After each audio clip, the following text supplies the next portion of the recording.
Thank you for sharing with us today. My name is Enid, and along with my colleagues, Regional Manager Lawrence Jones and Camille McFarlane, we man the JAMPRO office based at the Jamaica High Commission in South Kensington. As the government arm for trade and investment, we are charged with driving Jamaica's economic development through growth in investment and export. The agency carries out its mission through the promotion and facilitation of investment and export-related opportunities in several targeted areas. And these include the creative industries, manufacturing, tourism, agribusiness, mining, logistics, infrastructure, and IT-enabled services. Lockdown has not caused JAMPRO to close for business. As like everyone else, we're just doing business a little differently. So we're using this and these types of platforms to remind our clients, old and new, that Jamaica and JAMPRO are very much open for business, and we stand ready to assist and advise you to help you with your joint venture linkages, as well as your queries regarding shipping of goods. Now, over the next 15 minutes, we will explore the issues that cause delays in the flow of Jamaican exports to the UK. Because here at JAMPRO, we want to support you in any way we can to ensure the reliable and efficient movement of Jamaican exports. Before we get started, I just wanted to cover some housekeeping. To log questions to panelists at any point in the meeting, please do so in the chat at the bottom of your screen. Please feel free to enter your questions, which will be addressed during the question and answer discussion session. You may turn on your video if you wish, and audio will be controlled by the host. Now, we have a fantastic, two fantastic presenters today. Rob Smith, who is the director of JP Shipping Services Limited, and Mitzie Burke Green, who is the managing director of Jamaica Trading Services Limited. Their presentations will be followed by a question and answer session. And summing up and closing remarks will be done by our own Trade Commissioner and European Regional Manager, Lawrence Jones. I think I am now going to introduce Mitzie. Now, Mitzie Burke Green is a Managing Director of Jamaica Trading Services Limited, and she is a licensed customs broker engaged in global supply chain of goods and services moving in and out of Jamaica's ports of entry. She became General Manager of Jamaica Trading Services in 1995, in 2005 Managing Director, and by 2007 gained a seat on the board of the company. She is a current President of the Customs Brokers and Freight Forwarders Association of Jamaica, and in this capacity she was instrumental in leading the association's lobby and formulation of inputs to amend the Customs Act in 2014, and again the Customs Bill of 2020. So, over to you. Let's see. Often when we see the exporter to send cargo out is when they have done all their purchases and they're ready to take the cargo to you to take from the to send off. And at that time, very often it's too late to prevent delays, and you now have to delay the movement of the cargo to get everything else in place where you can make that booking. So we wanted to share with you, the next slide please, Enid, this morning, some of the things that we need to do prior to getting the cargo for export. One of the first things that we need to do is to be registered with JAMPRO. So if it is that you will be the exporter on this side, or you have somebody who will be exporting on your behalf, then it must be that they're registered with JAMPRO. The registration with JAMPRO takes it's done differently depending on what it is that you're registering. Are you just a straight exporter? Are you going to be registering your packing house, your factory? But it is important that you know that the persons that you're purchasing from have these registration as well. They also need to be registered with the Bureau of Standards, because you don't want the goods that you're sending out to be subpar. So there's standards that needs to be met, and there's also the National Compliance Regulatory Authority, which looks at, again, they look at the packing house. They want to see your package type, your labeling. Are you labeled properly for the destination market? And these things are quite important, because if you look at the language that is there, or the quantities, all of that information needs to be there, and the Bureau standard will ensure that this is taken care of. So when you're purchasing, you must ensure that the entity that you're purchasing from, that you're working with, are all registered, because they would have already gone through the grilling effect of the Bureau and the NCR, so that they're compliant for the world market. Next slide, please, Enid. We also need to ensure that we verify will the items need permits. And again, there are items that need export permits. One of the main permit agency is the Trade Board Limited. We also have the Ministry of Agriculture, and a lot of people are sending out food items, and this needs to be approved by the Ministry of Agriculture. So that sort of information must be had. And as Rob mentioned earlier, if you have a good agent, whether it be a shipping agent, your customs broker, freight forwarder, they will be able to guide you through this process. We also have to look at what is required by the destination country. You can't just pick up the goods and send it out. There are rules to be followed in the destination country. Is the good allowed there? What are the restrictions? What are the requirements to be in place?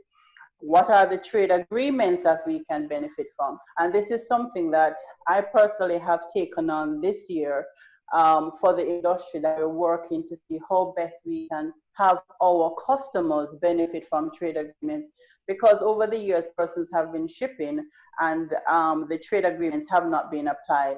We're not so comfortable with applying trade agreements. I've actually, for the industry, did some training this year to ensure that we're covering trade agreements for our customers. The other thing that we need to look at is the declaration of the cargo. And when I speak to the declaration of the cargo, sometimes somebody will come to Jamaica and buy a whole lot of race products or a whole lot of red stripe beer and want to send it off to the UK. No, we can't do that, because the fact is that where the entity, whether it be the distributor or the manufacturer, if they have a distribution outlet in the destination country, then they will not allow us to send the cargo out. So even if it is loaded in the container and it gets to the port and it's on the declaration, Jamaica Customs will turn it back.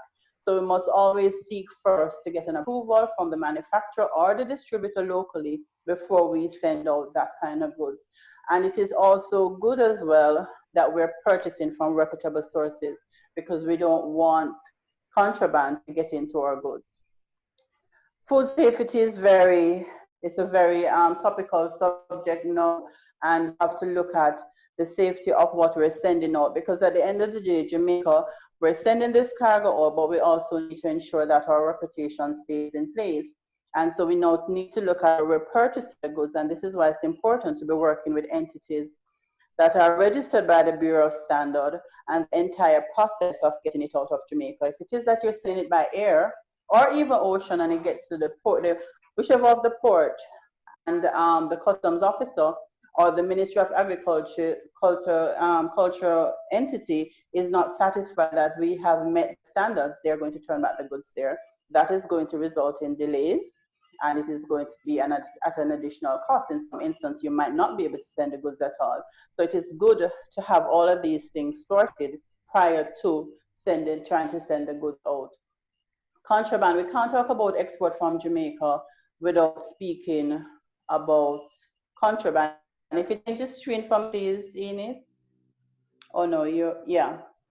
If you change, yeah, right. We can't, thank you. If we can't speak about export from Jamaica without speaking about contraband, because we know that very often things are found in shipments going out, and it is therefore very important. At the end of the day, the responsibility is yours.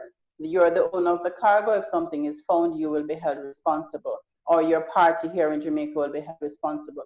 So it is important to build your reputation and to ensure that your cargo is not held at the port.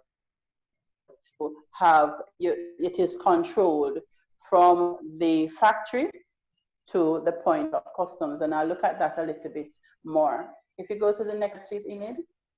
Now we've looked at the things that we do ensure that the food safety line is kept, that the goods have no contraband, we have our permits in place, that we're ready, everything is good in England to receive goods because we've met all the requirements, we're now ready to ship. What are the documents that we need? We don't need a pro forma invoice, and very often our customers will present a pro forma invoice and we can't submit that to customs. Customs is going to reject a pro forma invoice. They need a proper supplies invoice, or mostly we look at the commercial invoice. Where permits are applicable, we need those permits, and where the trade agreements need to be done, we need to complete those forms and have it approved by the regulatory entity, so that when the cargo leaves Jamaica, gets to the UK, the process is seamless. Next slide, please, Enid.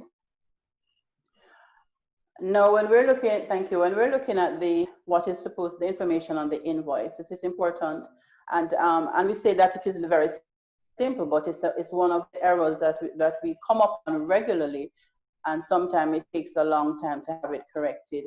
So we need to ensure that we have the name and address of the supplier in Jamaica and the consignee in England. Invoice must be dated. We need to have our quantities, proper description. We don't want codes. We want, if it is Tortuga cake, it must be Tortuga cake and not the code that goes with it. We must have a unit cost, and we must have a total for each line item and the overall total for the invoice. It is also important that the currency of the invoice is stated. We're in Jamaica. If we raise an invoice without a currency, it could simply be assumed that this is a Jamaican currency.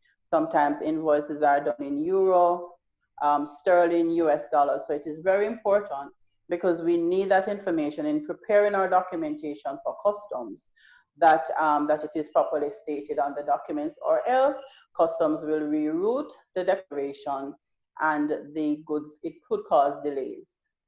Next slide, please, Enid. When we spoke of the safety of the container and to ensure that there's no contraband, there's a transportation aspect. And if we're looking at now containers from the port, empty containers from the port to the customer's premises and then back to the port field, there's a process. When it leaves the port, there's an integrity chain. When the trucker picks up, they have to have this noted at the port, the time, the container number, what is picked up. When they get to the customer's premises, that must also be noted. Then when they go back to customer's premises to pick up, then it must be noted what time they left and the time they get to the port. And this is important because we want to keep the integrity of the container. If it is that something goes out of whack, for instance, if I'm going to Spanish Town from the ports, Spanish Town is half an hour away. Let us say it's a traffic day, maybe an hour away. If it takes 4 hours, now that is going to raise a question. And that will have custom ET looking at it. So there's an integrity prospect that needs to be looked at. And if it is that your exporter, or if it is you that is here to do this, then you need to ensure that you're getting these documentation, because if they're not in place, then when the container gets back to the port, it will be rejected. Next slide, please, Enid. Thanks. We're ready to ship and we're loading the container. And as Robbie indicated, we must have a clean space to load the container. It must not have any contamination, whether it be narcotics, whether it be rodents. It must be clean, and it is especially necessary for food. It's necessary throughout, but it is especially necessary for food items. When we're booking our containers, customs, the police, and K9 should be in place. That is the law. However, what we have is a relaxed situation where for most parts, customs and the police will not turn up. It is not relaxed, but the law is that they should be there. Now for K9, I recommend that for every container that you're loading, you have it K9 inspected. And K9 can be done either by the police, which is at no cost, or it can be done by the Shipping Association, which comes with a cost of approximately 140 US per hour. Now, for our organization, we use SAJ, and we would recommend that if it is this what you're doing, if you're going to be doing export, look at using the Canine Information Association. As I said, the police is free, but it is not, it is very ad hoc. If we're going to load the container tomorrow morning at 10 o'clock, we cannot guarantee that the police with the canine will be there. When they come, they do a good job. But if we book SAJ's canine, when we book for 10 o'clock, they will be there at 10 o'clock. And we need that kind of consistency for our export containers, because most times we're racing against time to make the vessel. The cargo by law needs to be at the seaport 72 hours before. That again is very relaxed at the moment, but we should always plan for what happens in the law, because there will come a day, or there are sometimes a day that we're told you can't make that vessel because you're not on the port on time. Also, if you are consistently taking in your container at the last minute and it's not fresh produce, then customs have the right to pull that container at the port for inspection. So it is important that the cargo is there on time, that if it is to be inspected, it is inspected and still meets the vessel. The next slide, please, Enid.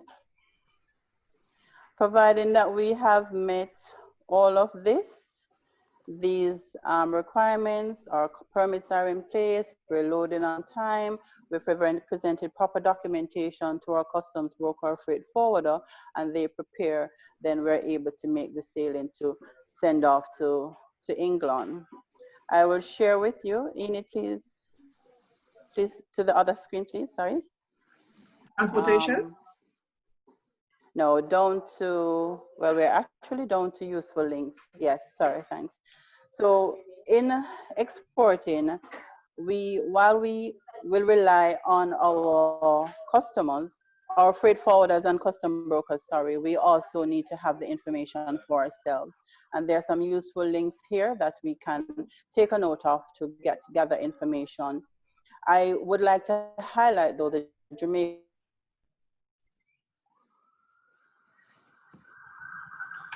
portal May, and it is a repository for information to do with trade in Jamaica. So it is supposed to be that space where everybody comes together. You can gather the information on any product, what the procedure is, what documentation will be required. So this is something that you can go to get some information.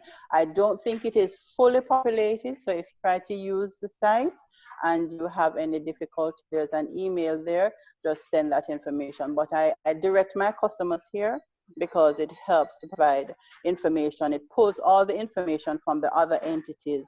So as it relates to the product, you can search based on the product or based on a tariff heading. Obviously, the man in the street will not necessarily know the tariff headings, but you can search on the name of the product. Next slide, please, Enid. I thank you for listening, and the on-screen is my contact information. I can be reached. It doesn't have to be that I'm preparing a shipment for you. We provide consultation. Rob Smith, Managing Director of JP Shipping Service Limited, a Jamaican-owned company based in the UK with offices in London and South Wales. Rob is a member of the Institute of Chartered Shipbrokers and has worked within the Jamaica Producers Group since 1989 in various shipping roles. Rob has a thorough understanding of the transportation of commercial goods and commodities between Jamaica and the United Kingdom. Welcome, Rob. The floor is yours. Thank you, Enid. Just put my presentation up here. So share screen. And here we go.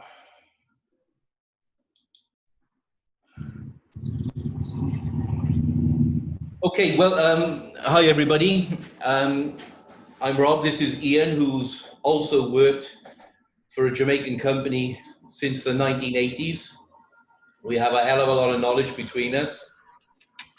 And we just want to whiz through this presentation, which explains the very basics of how to cost, understand the delays and the consequences of the delays. And let's just not forget why we're all here.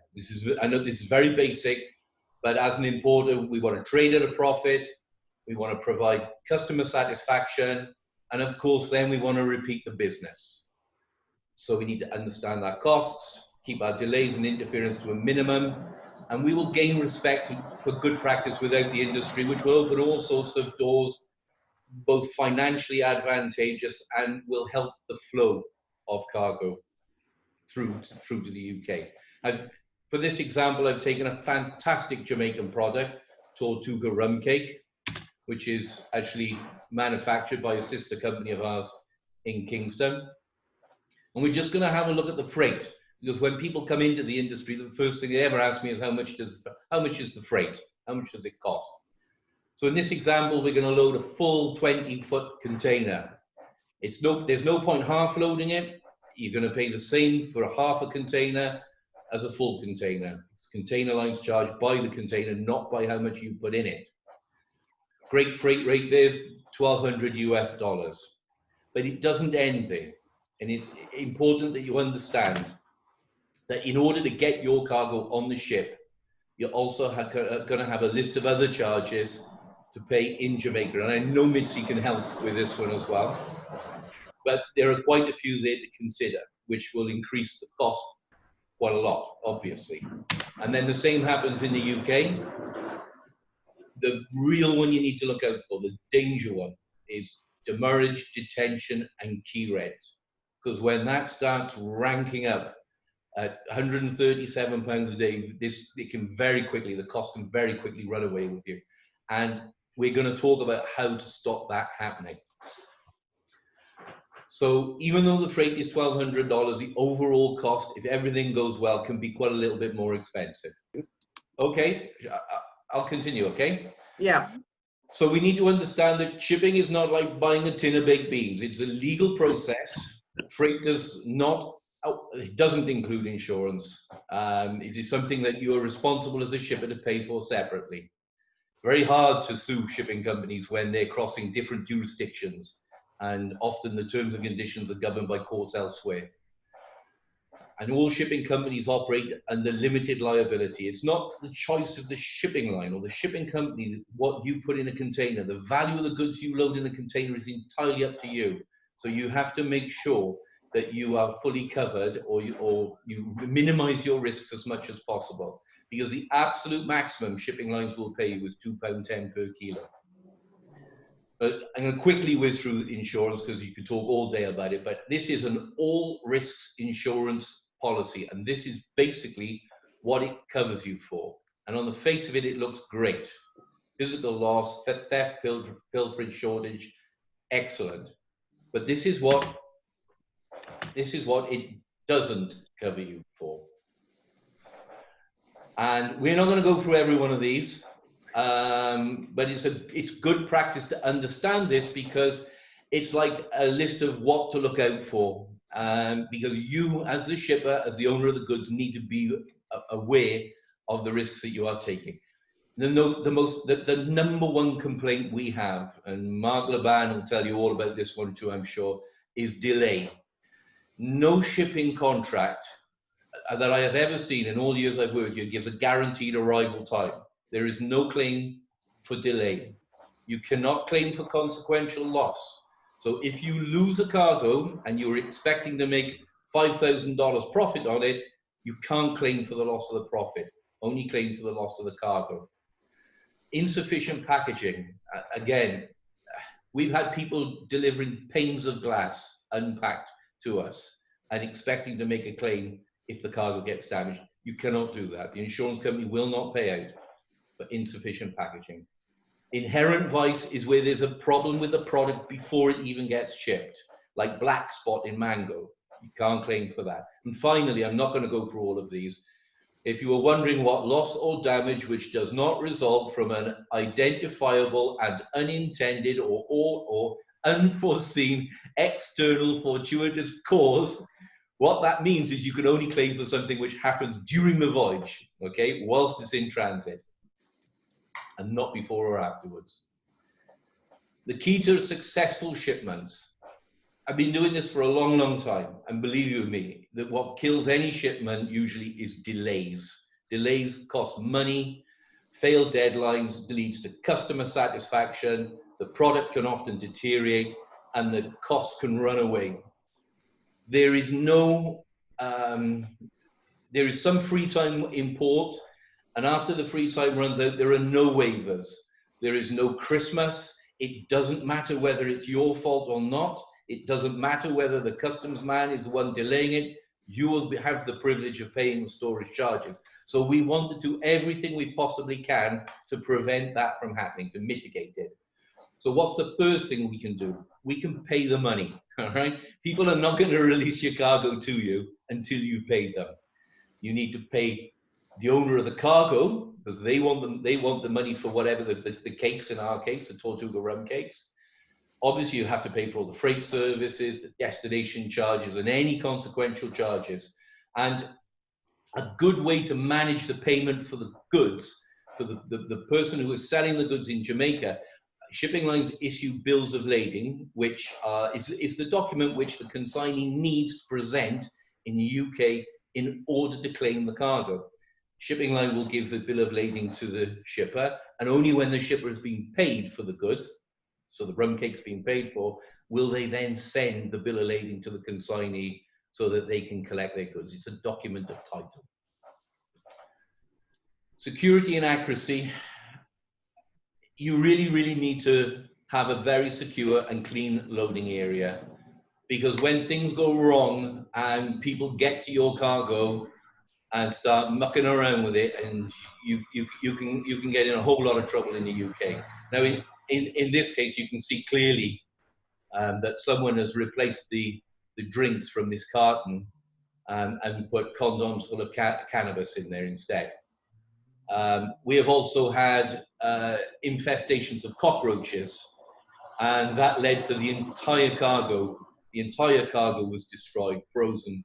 The customer had to have it dumped, and it's a long story for another day. So you need a clean, secure loading place, because anytime your cargo becomes contaminated, it leads to delays, it leads to cost, and in the most extreme cases, your entire cargo could be lost as well. If you use accredited customs agents, you are far less likely, they will guide you through this process, you are far less likely to have problems. In the UK, we have an accreditation called Authorized Economic Operator. And when customs are looking for something to do, if they see that a cargo is coming in through an authorized economic operator, they are less likely to pick it out for examination and delay. Also, your paperwork is far more likely to be correct, because they are professional at what they do. If you make mistakes on paperwork, your declarations are not made accurately, you are far more likely to have your container looked at. So let's just take a quick look at the documents. We've looked at a bill of lading already. In order to clear your cargo in the UK, you need a commercial invoice. If you don't have a commercial invoice, you cannot clear your cargo, and it will just sit in the dock racking up storage charges. If you want to take advantage of one of those lovely trade agreements between the UK and Jamaica where you pay no tax, then you need to prove that your cargo comes from Jamaica. So you will need a verified movement certificate in order to prove that you can take advantage of the trade agreement. More and more often nowadays, we are suffering from port health. They are looking at cargo to make sure that it is fit for human consumption, and you will need a document issued at origin by your local authorities, which also states that the goods are fit for human consumption. It's called a phytosanitary certificate. And just one more document. I don't know, most of you probably know this, but you are not allowed to bring any animal products in from Jamaica, except honey, okay?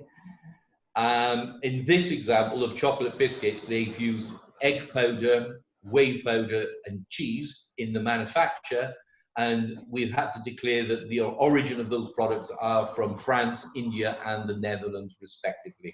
Sometimes they even ask for proof of that as well. Just take you quickly through the various border force agents there are in the UK. So border force are looking for drugs and trafficking of illegal immigrants. national trading standards are looking for dangerous electrical goods that could cause fires, badly manufactured, toys with bits sticking out of them that children could hurt themselves on, fake Gucci bags. And again, more and more we're seeing port health. And port health, if they are suspicious, they will seize your container. They will start examining the goods inside. It can cause long delays. And of course, when they find that they once found a cockroach infestation, we lost the entire cargo. And then, of course, there's our customs and excise, which are you basically just pay the money to same as Jamaica, the taxes. So, in conclusion, it has a lot of moving parts. Importation. Be aware of the whole cost chain, the risks that are involved, and make sure you mitigate those risks. The timelines involved. Load securely and safely. Accurate documentation is as important as the cargo. And we are doing this all the time, every day. We're bringing cargo in from Jamaica every single week. Usually there's no problem at all, and you can do it too. Thank you very much. Thank you, Mitzie and Rob. Do we have any questions right now? Yes, I have a question. This is Shirley White speaking. Hi, Enid. Hi, all on the call. On the call. This has been very useful as a drinks manufacturer here in the UK. One of the things that I've been looking to do is obtain product from Jamaica, and one of the challenges I'm finding, and I don't know whether anybody on the call can help with this, is the particular product that I'm looking to export is sorrel, or import, I should say, export from Jamaica, import into the UK. And I wanted to find out how the local people go about getting a certificate of analysis for that product, and what's the quickest way of obtaining that certificate of analysis. Because here in the UK, the factories and the manufacturers I deal with have an organic and very high standard of requirement around testing products, and they can't actually touch anything without having a C of A. So I don't know if anybody on the call can help in directing me and also my contact, which I can then forward onto my contact in Jamaica, to the best and quickest way of obtaining a certificate of analysis for a Jamaican grown product like sorrel. For the scientific authority would be able to assist with this, and I can actually obtain the full contact details and supply it to Enid, so she could pass on to you if that's okay. Thanks a lot.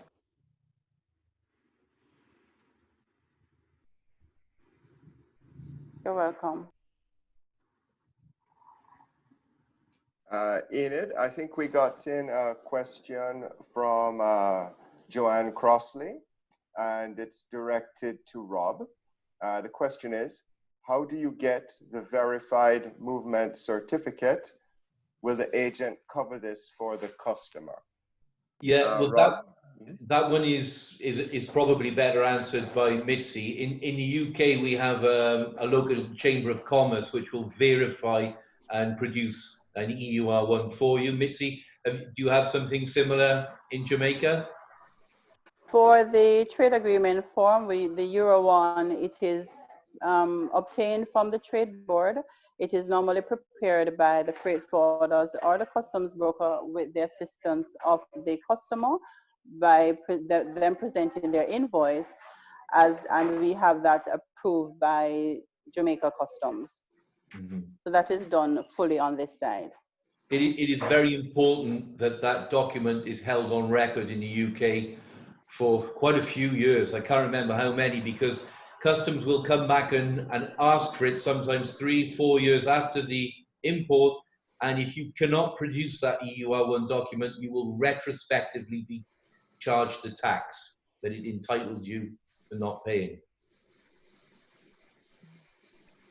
Hi, it's Jan here again. On that, how long does it take to get this certificate? What's kind of lead time generally for this? It doesn't take long. If we need to put a time to it, it can be had within a day, because Okay. it's a matter of completing the form and then going to Jamaica Customs with the rest of your documentation, because you'd need to prepare your other export documentation and they would then stamp and sign that form. Thank you. I think this is probably for Mitzie. Mitzie, a question that we tend to get asked is, can people share containers? So for example, if someone is bringing something over and they haven't got a full container, can they share? What are your thoughts on that? All right, so the containers can be shared. Obviously, there are different versions of that. There are consolidated containers that's prepared by the freight forwarder, and there's also the sharing of containers with a supplier. So if it is that a customer is purchasing something from, well, there are different customers purchasing something from, let us say, DNG, and they also have a partner, or somebody else is purchasing from Grace. It can work. We just need to coordinate it with customs, with the two parties, and you would pick up, you decide to load the container at one of the locations and then pick up the cargo from the other location and take there for loading. But there has to be agreement with the parties involved, because one person will need to take responsibility for the container to ensure that everything is handled on this side and also on the other side. Mm. And I would imagine also that the products would need to be of the same type, wouldn't they? So for example, you couldn't have fresh produce with processed, for example. No, no. Your fresh produce would need to be treated differently. So it would be products of similar type. And again, what is happening out of Jamaica is that we might not have persons are moving smaller quantities. There are persons who are not able to load a container, so they're moving smaller quantities. And what we recommend in that instance, and this is for fresh produce, is that we send it by air. It might be a little bit more expensive in some instances. However, the cargo will get there on time, and you'll be able to recoup your spendings. Okay, thank you. Rob, did you have some questions that I got earlier? Rob? I did, but on the subject of shared containers, you do need to be very careful. In the UK, containers that are shared from Jamaica are not consigned to bonded warehouses, and what that means is all of the cargo and all of the consignments need to be cleared customs into free circulation before we can actually take the container from the port, move the container from the port. And we have had instances where 4 out of 5 of the consignments are cleared very quickly, and the 5th consignor goes AWOL. And there's no paperwork, there's no invoice, and we're in that, the container is delayed, and then there's a great big argument over who pays all the charges for the delay. So my advice is, if you wish to share a container with someone, make sure that you know them very well. Make sure that you trust them. Mitzie is right when she says that one person should take control of the whole process. And I would advise you not to ship any of the cargo in the container until all of the people have provided the documentation that is required to clear it at the other end. Okay. Thanks for that, Rob. Would you like me to go through your questions, Enid? The questions that we received before, yeah, please. Sure. Are there any systems in place to safeguard deposits made by exporters? Can you give me an example of a deposit? Are you talking about the freight, or when you say deposit, what do you mean? I believe it was freight. Okay. In terms of freight. Okay. In terms of the freight, if you will only be asked for the freight once the container is shipped. In the normal circumstances, you will simply not have release of your goods until you've paid your freight.